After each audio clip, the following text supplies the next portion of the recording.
Welcome to this lesson. So we're almost at the end of our CSS module. So in this module, we're going to be designing our button, the new game button. First of all, let me select the button like this. And before I start any designing, I want to show you how the button looks right now. So if you can see here, it's very small. It's hardly even visible. And then it has small text, pretty much no color, text color, no background, and then it's actually stuck to the canvas like here.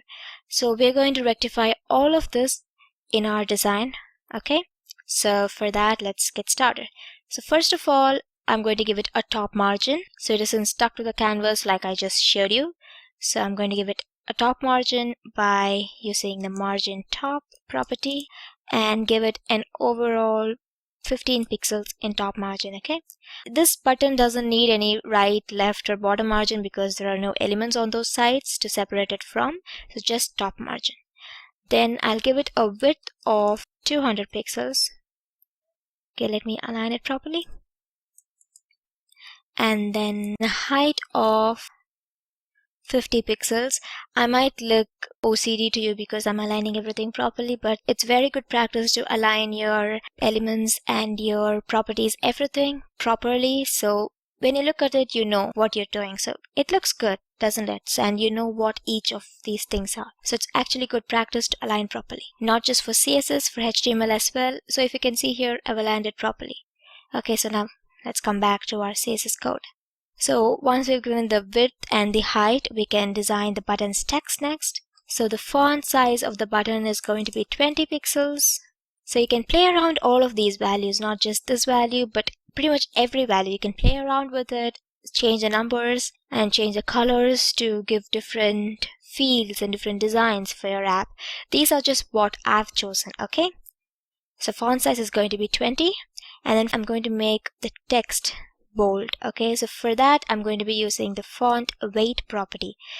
With the font weight property, you can make your text bold. So there are multiple values for the font weight. If you can see here, brackets is actually prompting me with my multiple values like 100, 200, 300 up to 900, where 900 is the thickest. Okay, and then there's bold, bolder, inherit, lighter, normal. Okay, so there are multiple values. There's also thick, thicker. Those weren't mentioned here, but those are also relevant font weight values. So for here, I'm just going to give it bold so it doesn't look too thick, but it's thick enough to be visible. And then finally, I think we can give it a background color. So not finally, there's also something else left. Background color is going to be lime green. So this is going to be the background color of the entire button.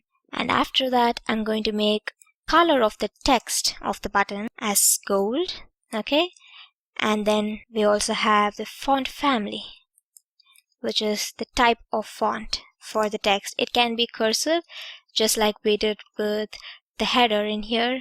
So we gave cursive. We're copying that with the button so it looks coordinated. Okay. So this is the final attribute. It's going to be the borders. So the border is going to be just a simple border. It's going to be a 1 pixel solid black border. That's it. Okay, so we're done with the button, and then we can actually look at the output to see how it works. Oh, great. See, our design pretty much looks the same as our output. See, there's not much difference.